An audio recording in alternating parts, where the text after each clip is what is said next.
Assalamu alaikum, rahmatullahi wa barakatuh, boa noite. Com muita alegria que o coração e mente de Sahaba vem começar mais uma live, agradecendo a todos que já estão chegando, a todos que estão presentes, a todos que têm acompanhado esse trabalho de perto, que têm dado sua opinião. Cristina Santos, obrigado por estar aqui. Assalamu alaikum, minha irmã. Tenho certeza que o assunto vai nos interessar, viu? Queria desde já deixar, claro que a irmã não vai poder estar conosco, estaria hoje, porque ela teve um imprevisto com a internet, mas inshallah, numa próxima nós estaremos juntas, né? O assunto que a gente vai falar hoje é um pouquinho diferente, né? E ele fala sobre inteligência emocional, um pouquinho de inteligência espiritual e fala de autocontrole, né? Eu acho que todos nós precisamos disso nesses tempos que nós temos aprendido através dessa questão chamada hedonismo, né? Que tem tomado conta do comportamento das pessoas. A gente tem aprendido aqui em algumas lives, e depois vocês vão entender porque eu estou de preto, meu divã. Seja muito bem-vinda, te amo. Por que eu estou de preto hoje, né? Mas vocês vão entender até o final. E como a gente tem aprendido em várias lives, esse mundo tão hedonista, né? Que tem tomado conta do comportamento das pessoas. Alhamdulillah, tudo bem, meu amor? Que tem tomado conta do comportamento das pessoas, né? E que tem ditado regras duras de moda, de beleza, de inteligência, né? A gente tem vivido numa sociedade em que se você não é assim, então você não é inteligente. Se você não está em determinado patamar ou se você não tem determinada função, então você não é uma pessoa que está no mercado de trabalho. Quantas, né? Inúmeras palavras a gente recebe durante o dia a dia, durante a vida, e essas palavras nos constroem e essas palavras também nos destroem. Eu acho que não há pessoas que nunca tiveram experiências sobre isso, né? De ser construídos e também de ser destruídos através de experiências com palavras. Mas a live dessa noite é um convite para reconstrução, né? Eu sou da reconstrução, eu amo ver pessoas reconstruídas e a gente ainda vai falar muito sobre isso, né? Participa aí, meu divã de perto, dando a sua opinião. Eu deixei algumas coisas para ler aqui no cantinho, então vamos lá. Sócrates, o patrono da filosofia, certa vez disse: ainda não cheguei a ser capaz, como recomenda a inscrição délfica, de conhecer a mim próprio. Parece-me ridículo, pois não possuindo eu ainda esse conhecimento, me ponho a examinar coisas que não me digam respeito. Não são as fábulas que investigo, é a mim mesma. E aí dessa máxima, né, desse aforismo grego, nasce a máxima: conhece-te a ti mesmo. E é justamente isso que eu venho falar essa noite. Claro, vamos dar uma pincelada lá na religião, palavras também, mas uma outra live que nós fizemos com uma outra irmã, ela dizia que durante muito tempo alguns homens definiram as mulheres como se elas não tivessem alma. E eu quero partir dessa live, que acabou sendo uma live com tema novo e diferente, a partir desse imprevisto, nesse momento, mas que eu espero que alcance e abençoe, e espero que todos participem também, sobre isso, né? Eu acho que durante muito tempo, não só mulheres como homens passam a vida sem saber que tem alma, sem saber que tem um cerne, sem saber que tem um lugar onde habitam as suas emoções e onde as suas emoções, o seu comportamento, ela está inscrita, né? Ela está, como diria, como se fosse um código marcado, como se fosse algo a ser desenvolvido, e ela já está lá, e eles já estão lá. E a gente passa muito tempo sem conhecer a nossa alma, né? A gente passa muito tempo sem conhecer o lugar onde as nossas emoções estão guardadas. Eu vou dizer que, para mim, a máxima socrática do conhece a ti mesmo aconteceu aos 30 e tanto, 39, entre 39 e 40 anos. Eu fui através de uma situação chata. Assalamu alaikum, irmã. Alaikum salam, irmã Dulce. Que maravilha vocês estarem aqui. eu fui conhecer isso na minha vida e fui conhecer a alma, como dissem outras pessoas, através de construções, né? Que muitas vezes não é uma construção fácil, mas nós temos aprendido aqui através das lives que a maioria das nossas construções ela se dá com dificuldade, né? E sim, eu fui conhecer a minha alma, eu já tinha mais de 30 e tantos anos, né? Eu já estava entrando nos 40 anos, a partir dos meus 40 anos de idade foi quando eu fui ter esse encontro com essa sede das minhas emoções. E aí eu queria dizer que, para que nós possamos falar sobre inteligência emocional, sobre inteligência espiritual, sobre evolução pessoal, alta e baixa estima, nós precisamos começar partindo da nossa alma. Uma outra live que nós fizemos aqui com o Rossandro, que foi maravilhosa, ele dizia como nós desconstruímos a nossa alma ao longo dos anos. E Assalamu alaikum, minha irmã Mônica, que bom ter você aqui. Eu dizia que essa desconstrução que ele trouxe, né? Que ele deixou, que ele falou para nós, ela já vem sendo feita há muito tempo. Então as pessoas pararam de se preocupar com as suas emoções, as pessoas pararam de cuidar da maturidade emocional, da maturidade espiritual, que é o que vai nos mudando, como está falando a irmã Najat aqui, né? Para se preocupar com o carro que vai ter, ou com a roupa que vai vestir, ou com a aparência externa em que ela vai apresentar para o outro, enquanto que as nossas emoções, né? Enquanto que o nosso eu, enquanto que a nossa alma foi deixada de lado durante muito tempo.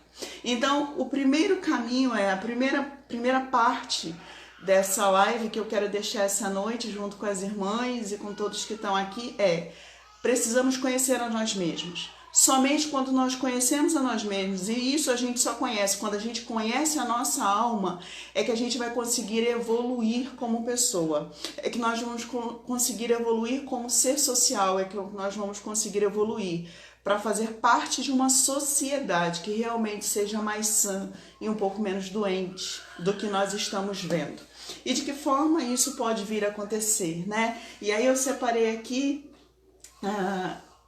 coisas que a gente precisa lutar contra, né? Que essas informações que nos bombardeiam todos os dias, como padrão de beleza, competição, meta, que vão nos deixando tão longe daquilo que diz respeito a nós mesmos e vão nos deixando tão perto daquilo que diz respeito aos outros, né?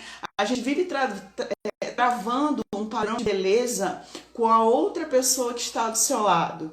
Mas quando a gente trava esse padrão de beleza, né, dia e noite, a gente está travando um padrão de beleza que tem tudo a ver com o que agrade ao outro, não com o que agrade a nós mesmos. A gente deixa de se arrumar, eu tive uma oportunidade com a professora Mônica Brotti, amiga querida, de estar no lugar, e quando perguntaram do meu hijab, eu disse para aquele público que estava ali: é a minha identidade, então eu não me arrumo para os outros, eu me arrumo para mim mesma, né?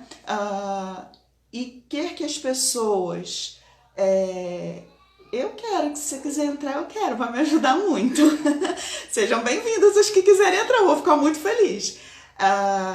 O que a gente tem que entender é que quando você começa a se arrumar para falar com o outro, quando você começa a se arrumar para se justificar para o outro, quando você começa a querer travar um padrão de beleza para que o outro se sinta desvalorizado em relação ao que você é, ou em relação ao momento que você está, ou em relação àquilo que aparentemente você quer que o outro entenda, você já começa a perder na sua alma, perder na sua construção de uma habilidade pessoal emocional. E como a Mônica está falando aqui, é um processo doloroso, mas é um processo necessário. Por quê? Porque nós precisamos chegar na autoestima, né? O que é autoestima? Né? Autoestima é você conhecer você mesmo. Vou voltar lá no princípio. Autoestima é você saber quem você é, né? e que você não tenha necessidade de se justificar para o outro o tempo todo, que você não tenha necessidade de falhar com você mesmo para fazer o outro se sentir diminuído. Quando a minha autoestima está bem, acha, quando a sua alma está bem. Porque você conhecendo a sua alma, você conhece o seu limite, você conhece a sua capacidade pessoal e você conhece todas as construções do seu sentimento. É justamente quando nós estamos lidando com a nossa alma e essa alma começa a ficar bem, que nós construímos o sim e que nós construímos o não, né? E quando você não consegue dizer nem sim nem não, como eu não conseguia dizer nem sim nem não durante um tempo na minha vida, eu simplesmente perdi a noção de quem eu era. Eu queria agradar muito e tinha hora que eu estava acabada porque eu não conseguia agradar ninguém, né? E todas as informações que vinham à minha volta era que por mais que eu estivesse me esforçando, meus esforços eram nulos, porque sempre tinha um porém, porque sempre faltava alguma coisa, porque sempre a fulana estava fazendo algo, e eu entrei então num processo de baixa autoestima. E quando nós estamos num processo de baixa autoestima, o que acontece, né? Vou dar uma coladinha ali para a gente ir continuando, né? A gente não tem consciência de quem realmente somos, dos nossos valores e das nossas qualidades. Não aceitamos crítica, culpamos os outros pelos erros, né? Somos competitivas ao extremo, né? Nos preocupamos com a imagem que os outros têm de nós. Temos dificuldade em dialogar, porque enxergamos tudo como confronto, né? Então é aquela questão que a gente também aprendeu numa live, quando a autoestima tá baixa, né? A gente deixa eu chamar meu esposo aqui só para te colocar ao vivo. A gente tem essa dificuldade de olhar para o outro e dizer assim, a gente acha que tudo é um confronto, né? Que a gente vai, o outro tá falando conosco, né? Deus tá dizendo para nós, boa noite, né? De repente o outro tá dizendo para você, olha, tudo bem. E a gente vai entender, olá, seja bem-vinda. Tudo bem? E a gente vai entender. Estão no banheiro. Tudo bem, eu tô de pijama. Seja bem-vinda, muito bem-vinda. Tudo bem, como você estava falando de temas que tem muita relação com tudo aquilo que eu venho falando e venho trabalhando, eu falei, vou ajudar, vou dar uma mão. Eu fico muito feliz. Não sei se eu vou ajudar, mas enfim, estava querendo contribuir, né? Sempre ajuda, é uma interação muito maravilhosa. Achei muito legal. Obrigada. Mais alto. Eu só vou te pedir para aumentar um pouquinho o seu som. Deixa eu aumentar. Deixa eu botar um headphone aqui, vai ficar melhor. Peraí. Tudo bem, pessoal? Como eu vi que tinha pouca gente, eu falei, vou ficar à vontade, vou falar. Depois você não vai deixar lá não, né? Vai ficar só no ao vivo, né? Ou você vai deixar postado? A gente deixa postado e depois a gente coloca no YouTube. Do céu. Mas vamos lá. Eu tô de pijama. Eu estou... Tá linda, ninguém sabe. Não, já avisei, já contei. É pandemia, ninguém liga. Como eu estava vendo você falar e do Conhece a Ti Mesmo e sobre essa sociedade que cobra, que exige, que... Deixa eu tirar esses óculos porque são multifocais. Eu preciso de um que veja só de perto. Agora sim. Ih, não devia ter me visto, não. Melhor ficar sem. Tá vendo? É a sociedade que cobra. Vai ficar no YouTube. Vai estar todo mundo vendo com que cara eu vou aparecer, né? Isso fica, isso perpetua. E olha a preocupação da gente. Como é que a minha imagem vai estar sendo espalhada por aí? Não tem como fugir. Isso daí eu acho uma questão assim, engraçada a gente falar, né? Porque às vezes a gente fala, critica esse mundo em que a gente vive, mas a gente está dentro dele. E não tem como você criticar estando de fora, não tem como a gente criar uma outra sociedade agora aqui. A gente tem como promover a autotransformação. É isso que você está falando. É só a partir do autoconhecimento da transformação pessoal que a gente pode amenizar essas bombas que vêm o tempo todo do mundo para a gente, né? Acho curioso que você estava dizendo sobre a questão do olhar do outro, né? Como o olhar do outro influencia no que a gente é e nisso que nos constitui. E isso é algo muito interessante, porque é o seguinte, a formação do que a gente é, dessa nossa persona. O que é a nossa persona? A nossa imagem no mundo. Como eu me apresento, como eu me visto, como eu me porto, como eu falo. Todas as minhas características, toda a minha aparência, ela vai ter a ver com isso que eu construí nas relações, nas interações, né, interpessoais. Isso que você falou da autoestima, eu não sei se eu entendi direito, mas a gente tem a autoestima, ela pode ser alta ou pode ser baixa. Então a autoestima é como eu estimo, como eu tomo a mim mesmo, né? Como eu me tomo enquanto pessoa, como eu me vejo. E isso começa a ser construído lá nas primeiras relações infantis, no como eu fui visto, como me falaram. Se eu tenho uma família que me chama de negação, né, me apelida, fulaninha é uma negação. Ih, fulano, negação é negação. Vai ser difícil eu me ver de uma maneira diferente, como uma pessoa boa, como uma pessoa de valor. Então a primeira maneira, a primeira forma de construir a nossa maneira, como a gente se vê, é através do olhar do outro. E isso continua ao longo da vida. Só que o processo de crescimento é justamente a gente criar essa, vamos dizer assim, essa casquinha para não ficar tão permeável só ao olhar externo. O que eu estou dizendo é, o olhar do outro importa, mas como a gente vivencia isso? Como a gente fala do outro? A gente é violento nas nossas críticas? A gente é agressivo? A gente é mordaz? A gente é fofoqueiro? A gente é ferino? A gente é maledicente? Quando você vai fazer um comentário sobre alguém, o que você pensa antes de falar? Às vezes você vai falar assim, fulaninho tá gordo, né? Para quê? Você parou para pensar antes de falar? Você se colocou no lugar daquele outro antes de falar aquele comentário que não acrescenta nada a ninguém, não edifica nada de bom no coração de ninguém.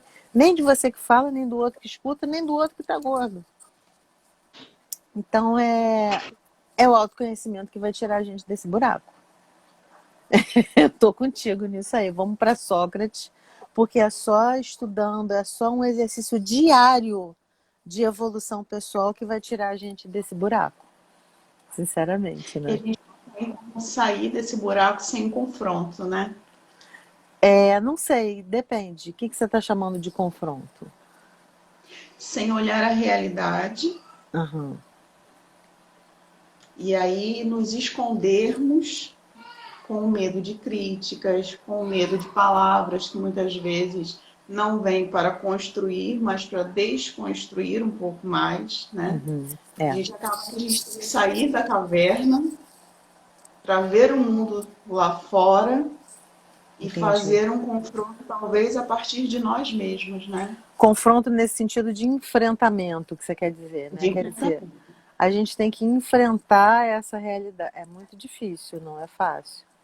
Tem um livro que eu gosto muito, sempre indico, que ele é do Marshall Rosenberg. Deixa eu ver se eu tô com ele aqui.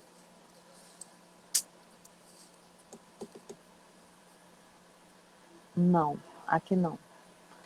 Ele está lá no consultório. Ele se chama Comunicação Não Violenta. É um livro bem famoso, bastante usado em várias áreas. E ele fala desse exercício diário que é a gente se colocar e falar para o outro o que pensa, o que sente, ser positivo nas nossas colocações e na nossa presença com o outro, né? Isso é que eu considero assim o mais interessante desse livro. Então, eu sempre tento fugir da ideia do confronto. mas sim do enfrentamento com paz, né? Enfrentamento positivo, de como eu vou me colocar de maneira assertiva com esse outro e que não seja violenta também. É difícil, é um exercício danado. É porque muitas vezes as pessoas, na maioria das vezes, a gente percebe que as pessoas se comunicam por feridas, né? É, E não pela busca do processo da cura. Então, muitas vezes as pessoas falam, né, como a gente através ouve, das suas feridas, né? através das suas feridas. E às vezes são feridas antiguíssimas, que elas vêm sangrar sobre outras pessoas por se sentirem sempre ameaçadas, por se sentirem sempre negadas, né, talvez. E me corrija se eu não estiver falando Não, não, é, não, não. Não, eu estou pensando e estou gostando dessa ideia, porque eu acho que o que você está trazendo é fundamental. Assim, você foi na Grécia e falou, gente, a gente precisa olhar para a gente, para poder fazer um mundo melhor, né? Então, assim, qualquer confronto, qualquer coisa, se alguém vai falar da sua roupa, de por que você se veste assim, primeiro tem que pensar no respeito, né? Eu lembro que uma amiga a nossa amiga, né? Ela disse, quando foi contada a religião dela, que ela agora tinha se identificado com a religião muçulmana e me explicando tudo. Aí eu interessada, achei interessante, achei diferente, porque não é o que a gente encontra muito aqui. Aí ela, você não acha estranho? Aí eu falo, não, eu acho uma identificação, acho estranho só porque tem pouca gente. Não é questão quantitativa, mas eu acho que ela, você não acha que isso é coisa de terrorista? Eu falei, não, de jeito nenhum. Tudo que eu vi sobre, sobre o islamismo, sobre as religiões, sobre esse campo que eu não conheço, eu achei muito bonito. Porque todo mundo pode olhar para o lado negativo das religiões, das atitudes. E o cristianismo, quanta atrocidade não fez, né? Assim, todas as religiões têm gente que faz um uso errado dos seus preceitos para fazer o mal, para fazer. É só o ponto de vista sobre o qual a gente olha, né? E é só a gente sair do nosso umbigo, se colocar no lugar do outro. Por que não usar burca é uma coisa confortável, né? Usar uma. Por que não pode ser? Se tantas pessoas usam, é uma questão de cultura só. Então, mas isso é um exercício.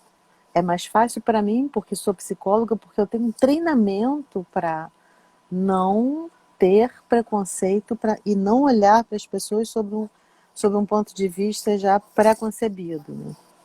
Né? É um treinamento. Então imagina quem não é treinado, imagina quem é treinado para excluir. Imagina as famílias que educam seus filhos para o preconceito. Fala, olha, fulaninha é de outra religião, então é melhor a gente não se aproximar porque eles são muito diferentes. Isso acontece em qualquer família. Família boa, né? esse preconceito, né, esse treinamento, ele deixa consequências graves, né, nas pessoas, porque a maior parte das pessoas com que eu tenho lidado sobre essa questão, não vou dizer a maior parte, mas bastante pessoas ainda, por mais que elas entendam, né, elas continuam apegadas às raízes daqueles ensinamentos e continuam fazendo uma opção por serem preconceituosas pelo que elas veem, pelo que elas ouvem, em detrimento do convívio que elas podem ter com você e do que elas veem, né? Então é uma relação ainda bastante complicada. Acho esse é que é o problema do autoconhecimento. Quanto mais você vai tomando consciência do que você mais, vamos dizer assim, mais duro, né? Mais doloroso é escolher. Então, as pessoas que escolhem o preconceito, elas não querem tomar consciência do que elas são. Porque elas, quando percebem que estão sendo um pouco violentas, se elas tiverem algum valor humano preservado nas suas emoções, elas não vão gostar do que vem, então elas vão fugir do campo, do autoconhecimento. É um processo normal. O difícil é a gente ter compaixão com essas pessoas que nos agridem. O difícil é a gente ter amor no coração suficiente para perdoar uma agressão e entender a ignorância e ter calma para tentar escutar e fazer a pessoa ultrapassar aquele estado dela de ódio, seja lá qual for. Será, como psicóloga, uma questão também de baixa autoestima vindo dessas pessoas? Porque às vezes é Pode ser, muito uma autoimposição, né, do eu sou isso, eu sou aquilo. E elas têm que se colocar uns degraus acima do outro para que ela se sinta validada, né? Será que você também não é um pouco de baixa autoestima existente na construção da história dessa pessoa que deixou ela assim? provavelmente sim, porque as pessoas que querem atacar, né, elas são frágeis. Então elas querem se sentir mais forte do que outros, usam a violência. Isso é bem comum acontecer, né? Às vezes a minha filha pergunta para mim assim, quando ela tem, minha filha tem 6 anos, e quando ela me pergunta assim, mamãe, esses amiguinhos que batem, que são violentos, que usam a linguagem da violência, eles congelam o meu cérebro, mamãe. Eu tento conversar, eu falo, não pode fazer assim, e explico, mas eles empurram, mamãe. Imagina quantas pessoas a gente não vive no nosso dia a dia de adulto, que a gente tenta explicar e tal, e elas batem, elas empurram, né? Não com os braços, mas com palavras, com maldades e com atitudes, né? E como é que a gente educa nessa hora? Aí eu falei, minha filha, o que eu posso te dizer é, você tem que tentar o diálogo. Se você não consegue conversar, você entende que aquele amigo tem um problema, porque não é uma pessoa normal que está passando por isso.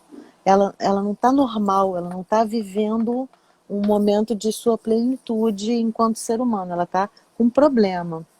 Então, ou ela tem problema, ela está com problema, mas normal as coisas não vão naquele momento em que a pessoa te agride. Então, você se proteja, chama uma pessoa mais velha e tenta entender que aquela pessoa não está pronta para o diálogo. E procura a sua turma. Você vai encontrar os seus amiguinhos que conseguem conversar, que você diz, não gostei. Eles vão ter a capacidade de refletir e falar, desculpa, vamos continuar amigo, me perdoa. Isso que você falou eu acho fantástico, porque eu acho que é o caminho, né? É você procurar exatamente as pessoas que consigam compreender a sua fala. E aí, então, eu acho que esse grupo de pessoas que se compreendem, né? Eles conseguem se juntar para tentar melhorar essa questão, né? É, mas e vai encontrar, cadê os amigos? Acha, cadê os amigos, né? Eu tenho uma amiga É que diz, difícil. Elisa, ela fala assim, Elisa, você, para educar um filho é muita dificuldade que a gente passa, né? Eu falo, amiga, você não tem ideia do quanto, porque o mundo, o que que as outras mães vão dizer para um filho desse? Fala assim, minha filha, eu já me vi forçada numa situação absurda a dizer para ela, filha, você tem que tentar bater, porque se os adultos não estão te protegendo, eu já me vi forçada a falar isso para ela, porque a situação onde ela estava, que eu tive que tirar, faziam esse tipo de deixavam rolar, entendeu? Deixa rolar, aí eles se entendem, daqui a pouco. E o laissez-faire, laissez-passer rolando solto. Então, às vezes, você se vê obrigado a pedir isso para um filho seu, porque o mundo tá, tá violento. Então, é procurar a nossa turma. Ah, aquela escola não é boa? Vamos tirar de escola. Vamos botar num outro lugar que fale a nossa língua, né? Esses amigos não se entendem. Vamos procurar os nossos amigos, vamos tentar. Porque assim, o que faz a gente ser uma comunidade, né? Os nossos valores compartilhados.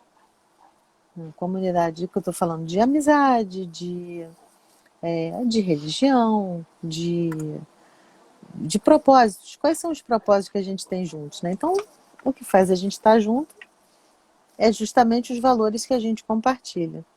São os valores que a gente compartilha.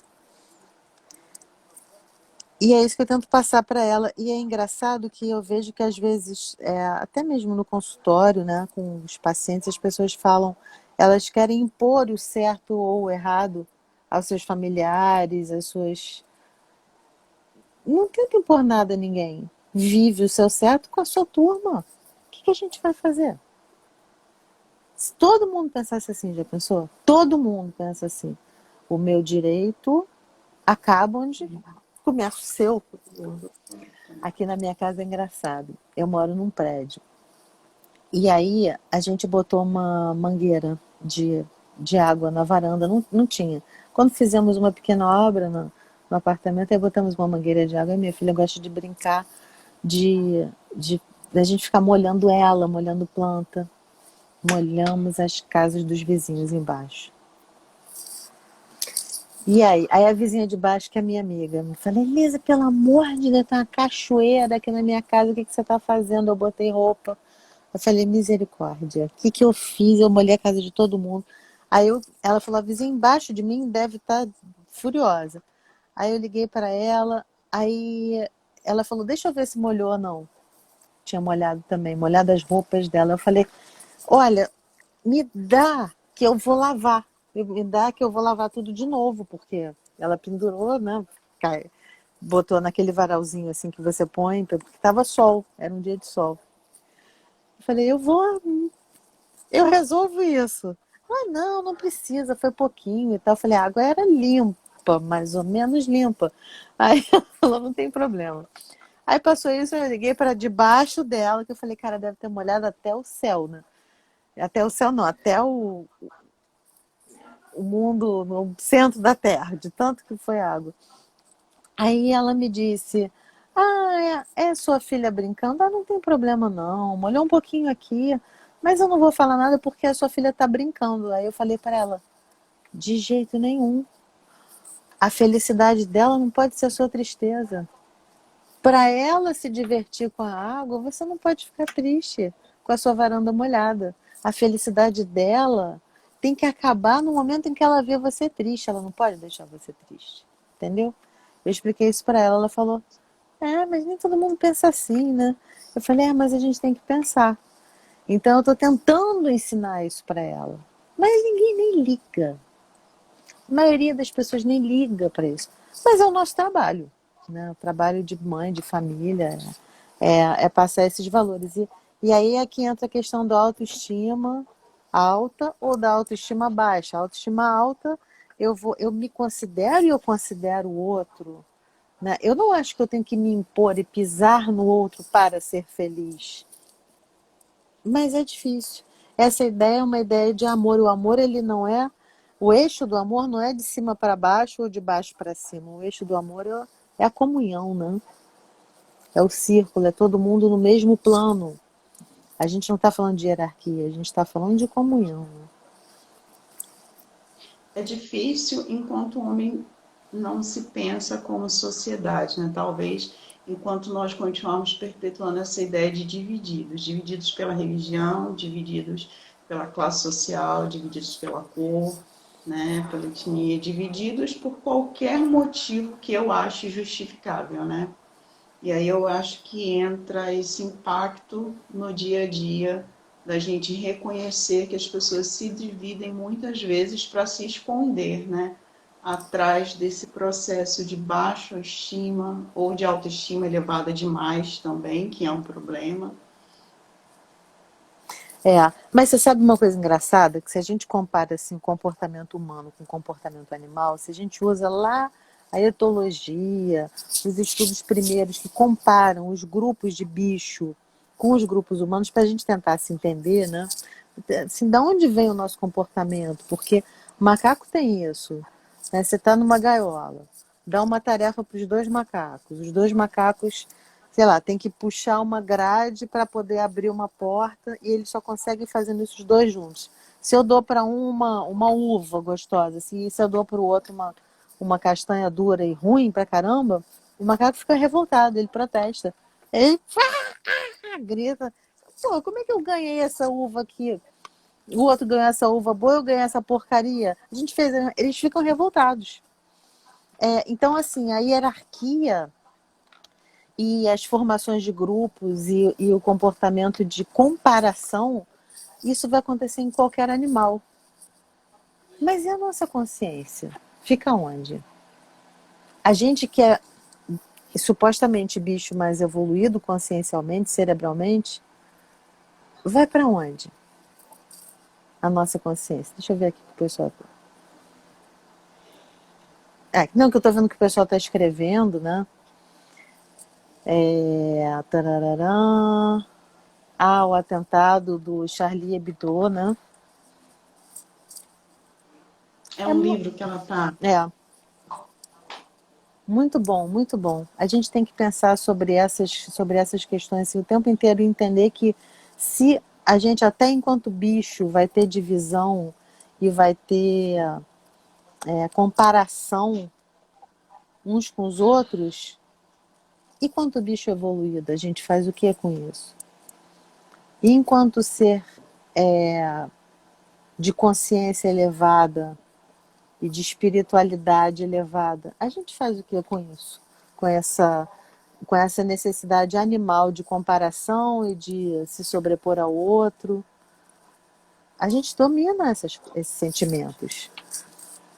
A gente tenta se livrar disso, aquilo que eu estou falando. Se eu estou com vergonha porque eu vou aparecer com uma imagem mais ou menos, eu supero isso, porque muitas coisas interessantes eu posso ter a dizer, apesar do pijama. Ou, eu estava falando com meu esposo, e dessa live eu vou fazer toda de preto. Se você olhar as outras depois, você vai ver que eu não estou. É Mas essa eu vou colorido. iniciar toda de preto. E aí eu fiquei pensando, as pessoas têm a tendência de olhar alguém todo de preto e dizer, nossa, um dia péssimo, né? Ruim, uma cor pesada, ou se veste de preto porque tem algum problema, e na verdade não tem nada a ver com uma pessoa se apresenta, né? Às vezes o interno dela não está expresso naquilo que ela está vestindo, né? E a gente tem que quebrar esses padrões também, que já são ensinados para a gente há muito tempo, né? Que a gente deve Mas eu acho que o colocar... social, ele pede códigos, Aisha, você não acha? Eu não estou dizendo que a gente tem que se apegar a isso, mas o social, Isso, exatamente. ele precisa de códigos. O outro precisa mandar um recado. Se tornam comportamentos que as pessoas perdem o Fixos. domínio sobre ele, aí é difícil. Eu Aí é concordo com você. Quando vira algo que...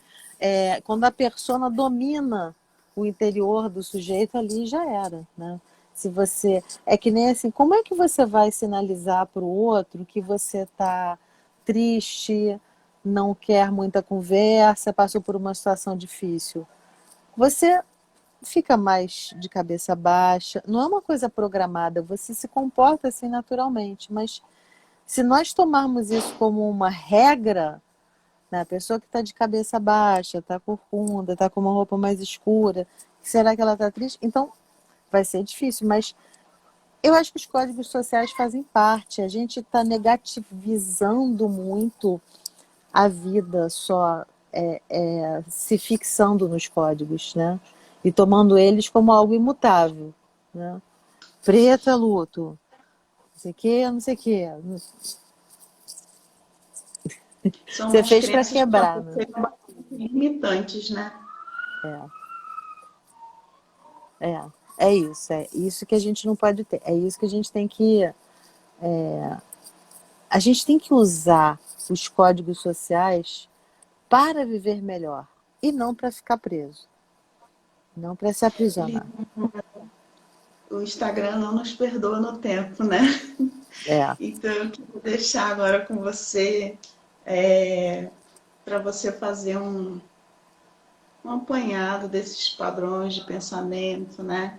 De comportamento que tem deixado as pessoas numa situação tão desconfortável e às vezes tem impedido as pessoas de conseguirem ir além, né? Ou de se autoconhecerem o suficiente e viverem uma vida melhor, viverem padrões melhores para si e para os outros, né?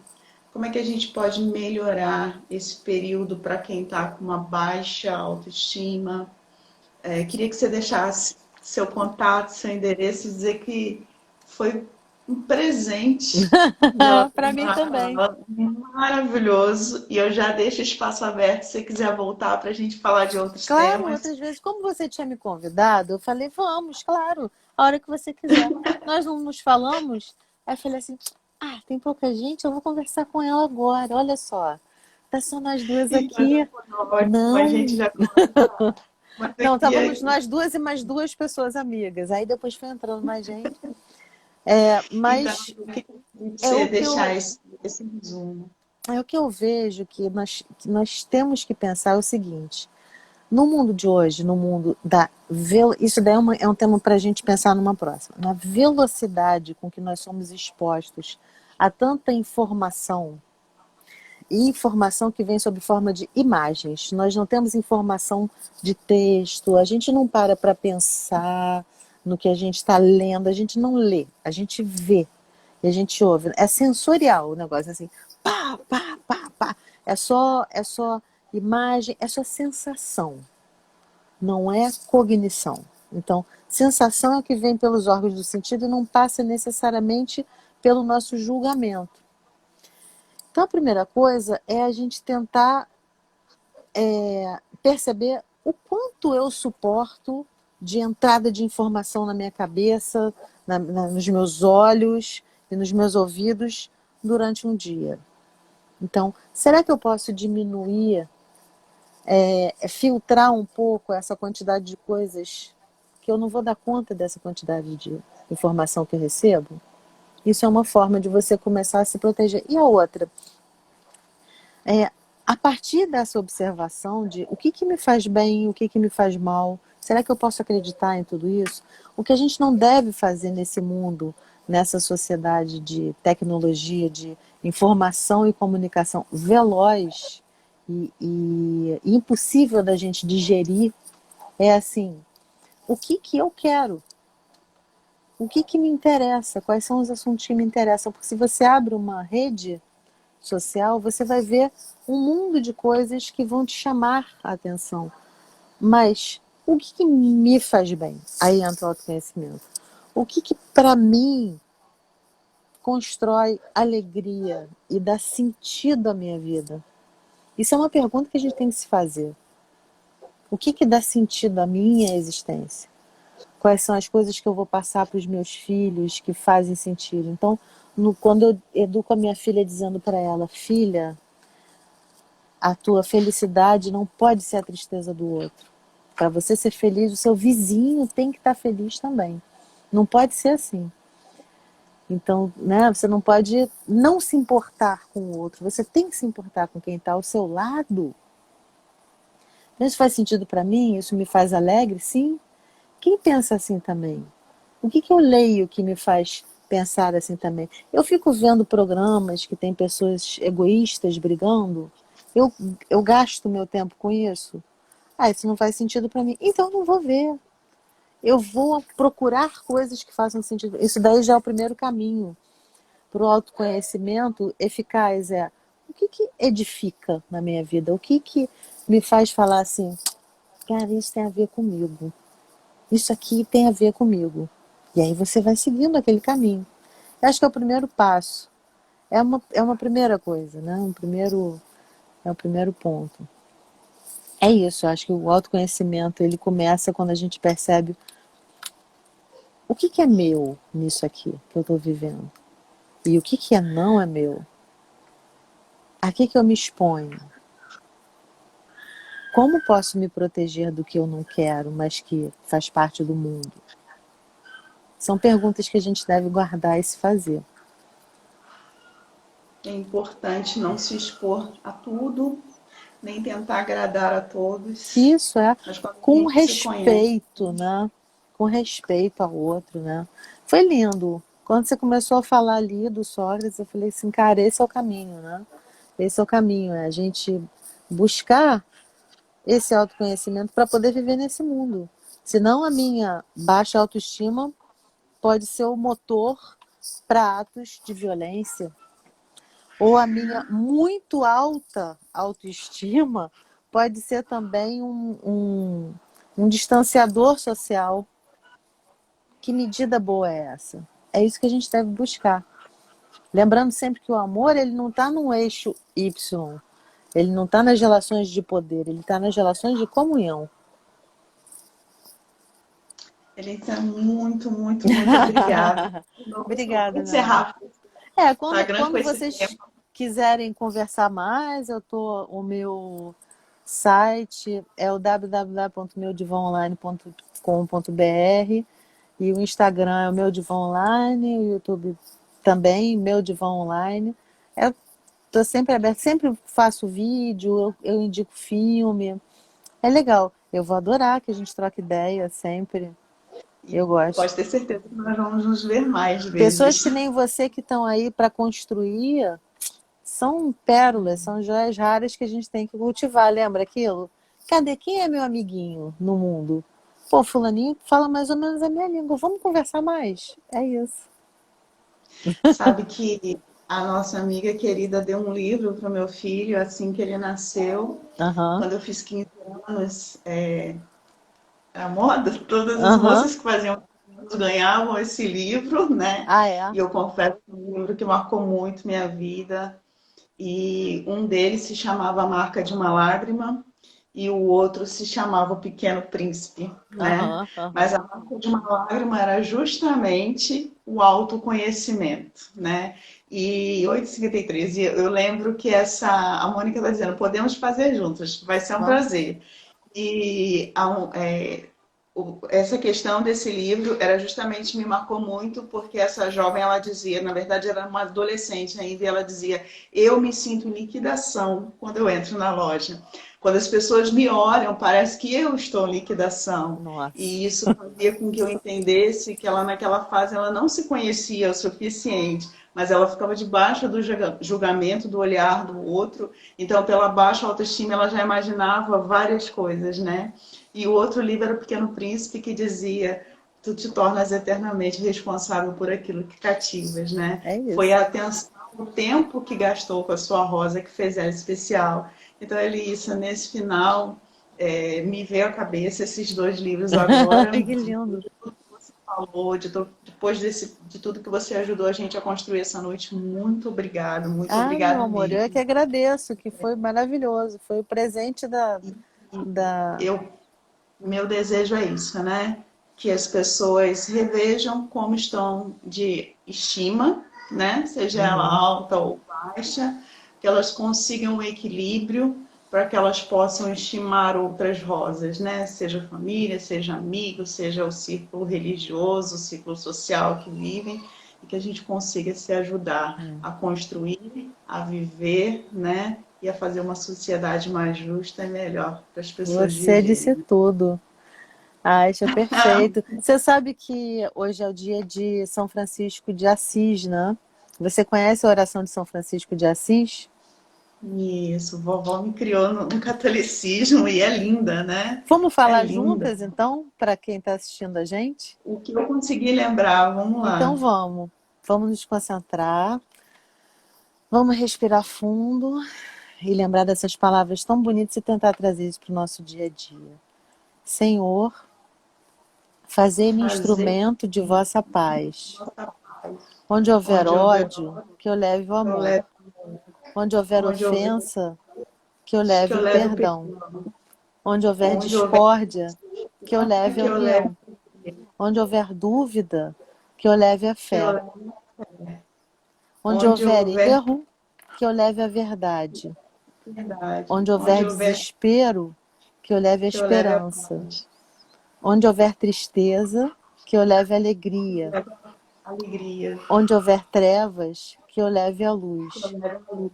Ó Mestre, fazei com que eu procure Fazer mais consolar que ser que consolado, ser controlado, compreender compreender que ser que ser compreendido, compreendido, amar amar que ser que ser amado, amado, pois é dando pois é dando que se que recebe, serve, é é perdoando que se perdoando é que se é perdoado, perdoado, e é e morrendo que se é vive que se vive para a para a vida vida eterna. eterna. Não é lindo? Oh, eu só vou terminar porque eu tenho mesmo, viu?